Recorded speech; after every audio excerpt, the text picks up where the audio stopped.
Hello, welcome to another episode of Meaghan Chitwood Live, powered by BNI. In this episode, we're talking about the good and the bad of being truly authentic. And spoiler alert, there is much more good than bad. So let's get started.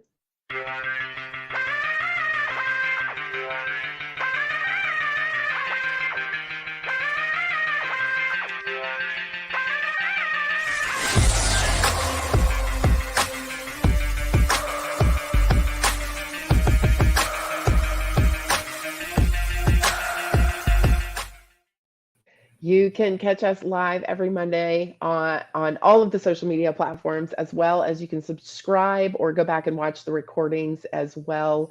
Um, Welcome back, Emily.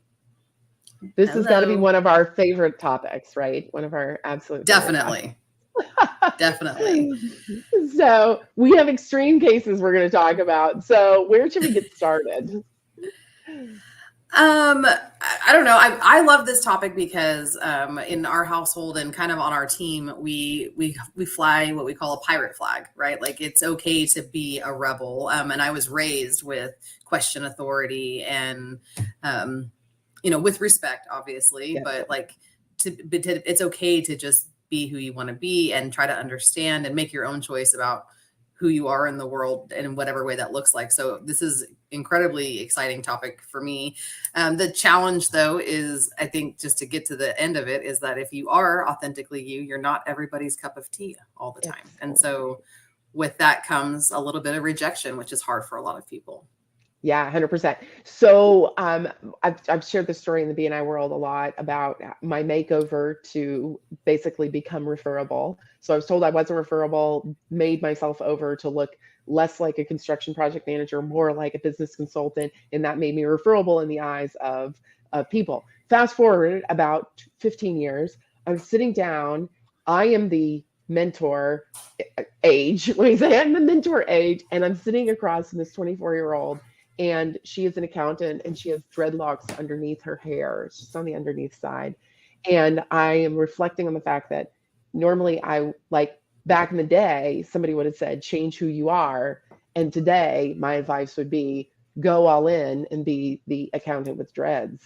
Like it's part of your brand. It's part of authentically who you are. So it's kind of nice to know that like it's more acceptable to be exactly who you are even in business and use it as a branding technique for yourself as well, knowing anyone who doesn't like that is not going to ultimately be your customer.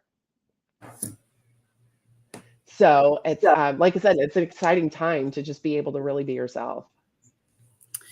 Yeah, and I think obviously like socially we're just opening up those types of things. Like I mean obviously I've got a tattoo on my hand, and with the remote working, people are more open to background noise and dogs barking and kids and the things like that we can really recognize that people are just people, right? Like I say this Yeah. probably on a weekly basis. We're all humans out here just trying to have a human experience, trying to make it in the world, trying to make a dollar, trying to feed our families.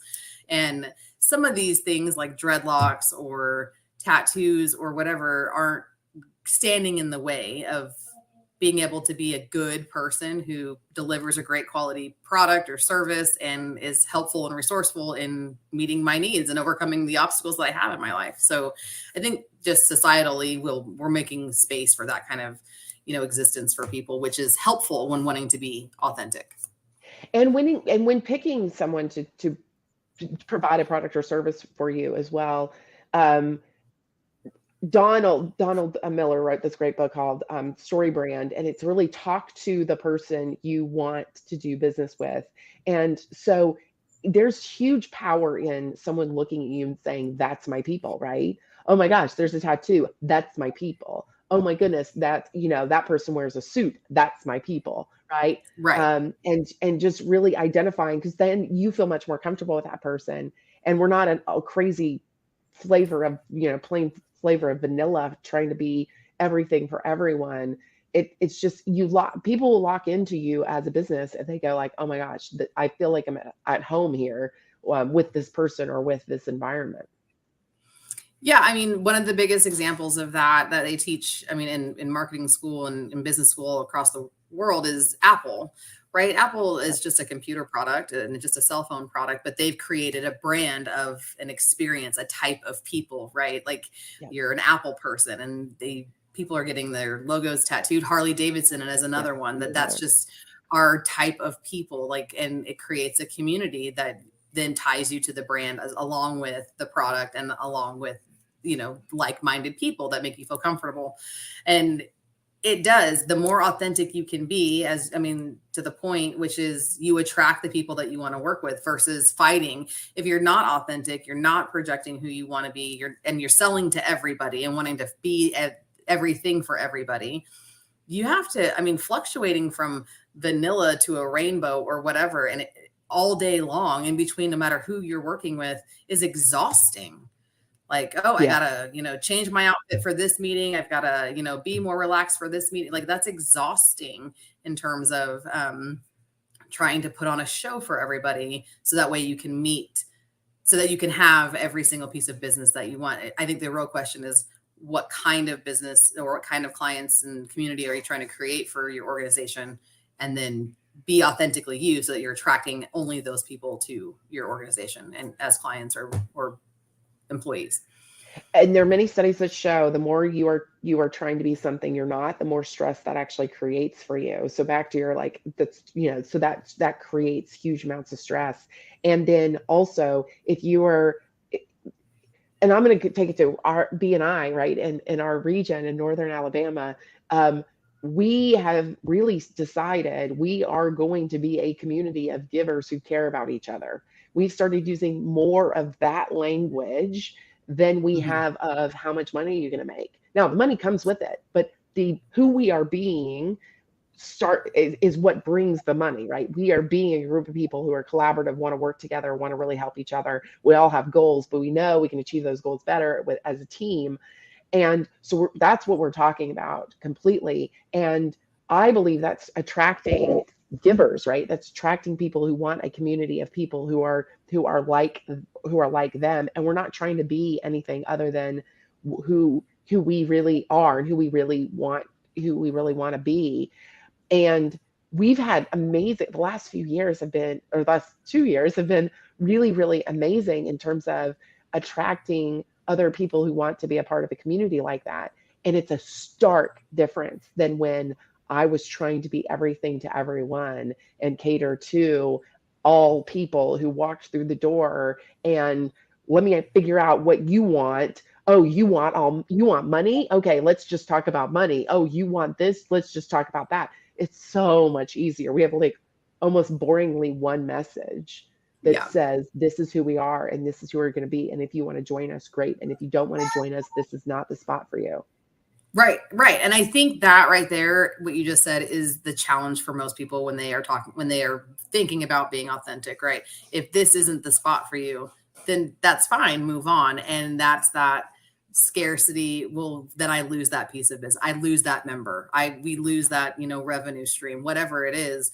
And you have to be okay with that, because there's enough business for everybody to go around. I assure you.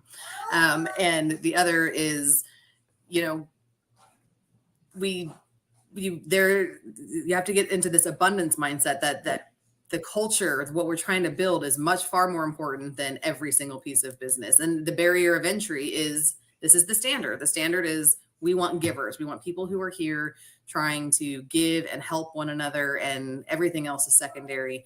And that's the barrier for entry. It's very easy for people to walk in and go, oh yeah, that's not for me. I'm here to hustle. I'm here to grind it out. I'm here to make money. This whole giving and hugging and all of that's not for me. Great. Yeah. Then that's fine with us. Doing the same in your business, right? Yeah, you're going to take another example. Yeah. Yeah. So I had a client that I was working with here in Houston, Texas, right? And he owned a tire shop, and he was very vocal politically on his Facebook page. And I would say vocally in terms of against what the normal thoughts of our local community are in this part of the state. And I try to consult with him and say, you're driving a huge divisional wedge between people who are going to want to do business with you and who don't. And he was totally okay with that. He's like, I understand and I don't care. This is who we are. This is, I'm not going to waver from any of this. This is the kind of business I want to run. And I'm like, okay, as long as you're aware, and it didn't bother him at all that he knew he was losing business, because that was more important. So, and the word of mouth spreads, right? Because his people will do business with him and then tell everyone else, oh my gosh, I like, you definitely want to go here, right? Because right. they aren't like everyone else. And, and so yeah, it's common.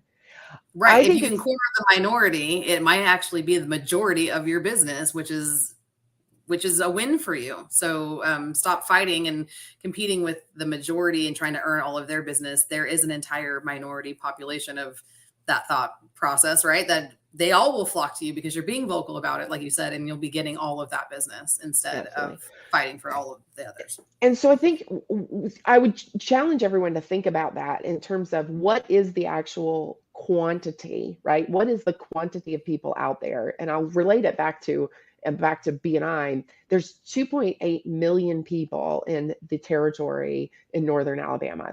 So 2.8 million people. I only need about 3,500 to be all the way to the maxed out, right? To be completely maxed out is 3,500. So I'm looking for 3,500 people in 2.7 million. So if you can start thinking about how many people who actually do you need, right? And most of us don't need 3,500, for crying out loud. B&I is a different animal. But if you think about how many people, how many customers do I really need? How many are out there? Is there enough of that person, in the area? Almost always the answer is yes. Sure. Almost always. And then you just go all in, being completely authentic. And again, you have to be okay with oh yeah, this isn't your cup of tea, and that's fine. That's absolutely fine. Mm-hmm. But I will tell you, if you go on social media today, there are a lot of people who are really okay with being 100% authentic. Absolutely. Absolutely. And they will find you if you are their people. Yeah. There's, I think you get, like you said, the top of the call at the top of this session was, at the end of the day, there are far more advantages and benefits to being authentic than there are to not being authentic. And I think that it's important to define the difference between like putting on a show and being authentic, I guess, because when you walk into like a networking meeting or whatever, you are on, let's be honest, like no matter, you can still be authentic and have you have to put on the show of being positive and happy no matter what's going on in your life. I don't think that's what we're talking about in terms of authenticity. Authenticity is just being able to, be clear about who you are and where you stand on things. I in my own personal life, having just moved here from Washington to Houston, was very hard for me to like sit through some meetings when political discussions were going on where I didn't feel the same as somebody else and had to bite my tongue. And like, you don't have to come at them and say, oh, this is how I don't agree with you or whatever, but you can, say, unfortunately, I'm just uncomfortable having that discussion. That's being authentic and being respectful at the same time, right? So without having to just swallow it or smile and nod and pretend like you're agreeing with somebody. And I don't mean this all be political. It's just the easiest thing. It's the most starkly divisive thing in our culture right now. But it takes a lot of strong will and it takes a lot of courage to be incredibly authentic with who you are. But I think it's a big win. If you can be authentic, especially in business, you will be happier, you'll be healthier. And I thoroughly believe you'll make more money from my personal experience, because you start attracting exactly the person you're looking for. It's amazing how abundance works that way when you're being truly authentic.